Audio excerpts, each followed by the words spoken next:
சரித்திர நாயகன் மன்னாதி மன்னன் மக்கள் தலைவர் புரட்சி தலைவர் எம்ஜிஆர் அவர்கள் சத்துணவு திட்டத்தை கொண்டு வந்தார். ஏன்?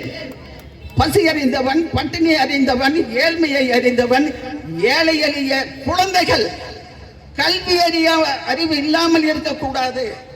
பேரறிஞர் அண்ணா அவர்கள் சொன்னது போல் அனைத்து குழந்தைகளும் ஏழை எளிய மாணவர்கள் பயன்பெறுகின்ற வகையிலே 80 லட்சம் குழந்தைகளுக்கு சத்துணவு திட்டத்தை கொண்டு வந்து கல்வியை கொடுத்தார்.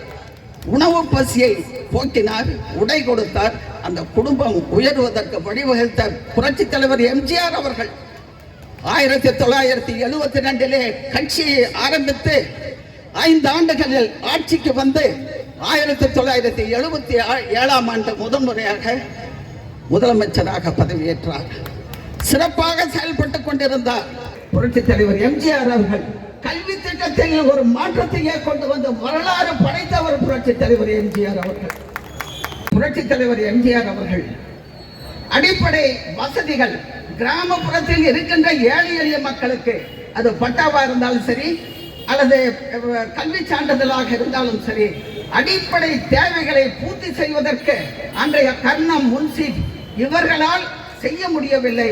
ஆகவே படித்த இளைஞர்கள், அந்தந்த பகுதியில் இருக்கிற படித்த இளைஞர்களுக்கு வேலை வாய்ப்பை வழங்குகின்ற வகையிலே ஒவ்வொரு ஊராட்சியிலும் ஒரு படித்த இளைஞருக்கு வேலை வாய்ப்பை கொடுப்பதற்காக விஏஓ, கிராம முன்சிப் என்ற கிராம நிர்வாக அலுவலர் என்ற ஒரு திட்டத்தை கொண்டு வந்து 12,500 ஊராட்சிகளிலும் விஏஓ, வில்லேஜ் அசிஸ்டன்ட் என்ற அந்த திட்டத்தை கொண்டு வந்து புரட்சி தலைவர் எம்ஜிஆர் அவர்கள் ஏழை எளிய மக்களுக்காக இந்த திட்டங்களை வகுத்து சிறப்பாக செயல்பட்டார் என்பதை அப்பொழுது 2வது முறையாக பதவியேற்ற போது உலக நாடுகளே தமிழகத்தில் எம்ஜிஆர் ஆட்சி கலைக்கப்பட்டது, இனிமேல் எம்ஜிஆருக்கு வாய்ப்பில்லை என்று சொன்ன அந்த காலகட்டத்தில் வெளிநாட்டில் இருந்து வெஸ்ட் ஏசியா அப்படிங்கிற ஒரு பத்திரிகை எம்ஜிஆர் முதலமைச்சராக பதவியேற்ற போது, இந்த ஆட்சியை கலைத்த போது தமிழகத்தோடு 9 மாநிலங்கள் ஆட்சி கலைக்கப்பட்டது. கலைக்கப்பட்ட 9 மாநிலங்களிலும் சட்டமன்ற தேர்தல் நடந்தது. 9 மாநிலங்கள் புரட்சி தலைவர் எம்ஜிஆர் மட்டுமே மீண்டும் முதலமைச்சராக மக்களால் தேர்ந்தெடுக்கப்பட்டு முதலமைச்சராக அவர் பதவியேற்றார். இது நான் அமெரிக்காவில் இருக்கின்றேன். 6 மாத காலம் புரூக்லின் மருத்துவமனையிலே அவருக்கு சிகிச்சை அளிக்கப்படுகிறது. மக்களை சந்திக்க முடியவில்லை. அனைத்து இந்திய அண்ணா திராவிட முன்னேற்ற கழகத்தினுடைய பொறுப்பாளர்கள் அனைவரும் அறியாமல் அவர் தவித்துக் கொண்டிருக்கிறார்கள். அனைத்து இந்திய அண்ணா திராவிட முன்னேற்ற கழகம் புரட்சி தலைவர் எம்ஜிஆர் நேரில் மக்களை சந்திக்காமல் எப்படி ஆட்சிக்கு வர முடியும் என்று புலம்பி போய் இருந்தார்கள். அப்பொழுது புரட்சி தலைவர் அவர்கள் என்ன செய்வதென்றே தெரியவில்லை.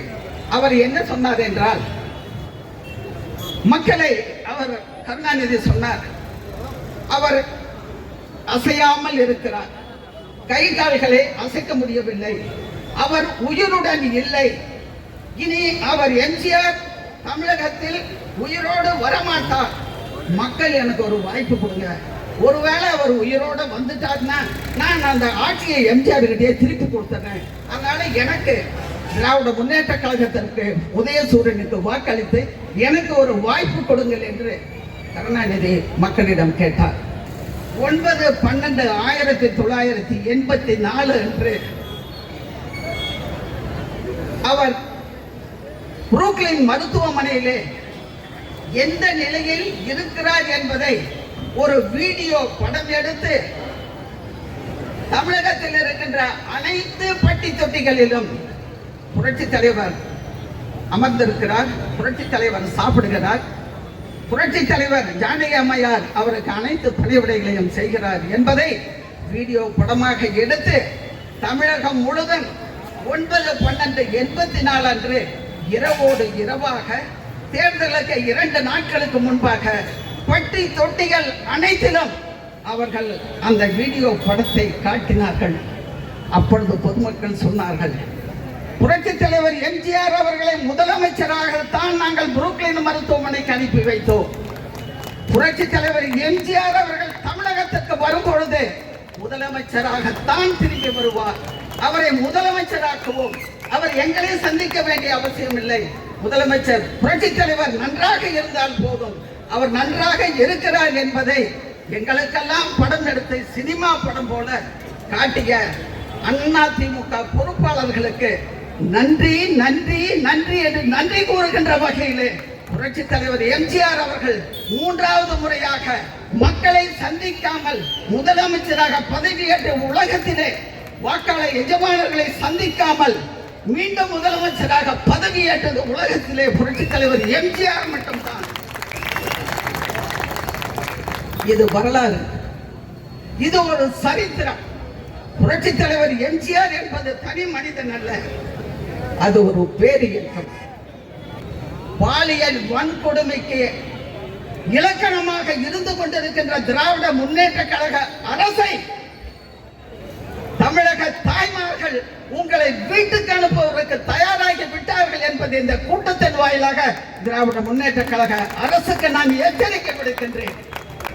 அண்ணா நகர்ல அங்க போனாங்களாம், எங்க அம்மா 200 அனைத்து மகளிர் காவல் நிலையங்களை ஏற்படுத்தி பெண்கள் தங்களுடைய குறைகளை கோரிக்கைகளை ஆண் காவலர்கள் இருந்தால் அவர்கள் சரியாக அணுக மாட்டார்கள் என்பதற்காக 200 அனைத்து மகளிர் காவல் நிலையங்களை ஏற்படுத்தி பெண் அதிகாரிகளையே அங்க பணியில் அமர்த்தினார்கள். அனைத்து இந்திய அண்ணா திராவிட முன்னேற்ற கழகத்தினுடைய ஒப்பற்ற தலைவர் புரட்சி தமிழர் அண்ணன் அவர்கள் 2026 முதலமைச்சராக பதவி ஏற்பதை தமிழக மக்கள் முடிவு செய்து விட்டார்கள். தமிழக மக்கள் முடிவு செய்து விட்டார்கள். ஒரு அமைதி புரட்சி நடந்து கொண்டிருக்கின்றது. ஏழை எளிய மக்களை நாம் ஏமாற்றி ஆட்சிக்கு வந்து விட்டோம். இது ஒன் டைம் செட்டில்மெண்ட் என்பதை திராவிட முன்னேற்ற கழகம் உறுதிப்படுத்திக் கொண்டுதான் இன்று மக்கள் விரோத ஆட்சி மட்டுமல்ல, ஏழை எளிய மக்கள் தாய்மார்கள் எத்தனை பேருக்கு 1000 ரூபாய் கிடைச்சது? எல்லாருக்கும் கொடுப்பேன் தானே சொன்னீங்க. 1,16,00,000 பேருக்கு கொடுத்துட்டீங்க. 35 லட்சம் பேருக்கு நாங்க OAP கொடுத்தோம்.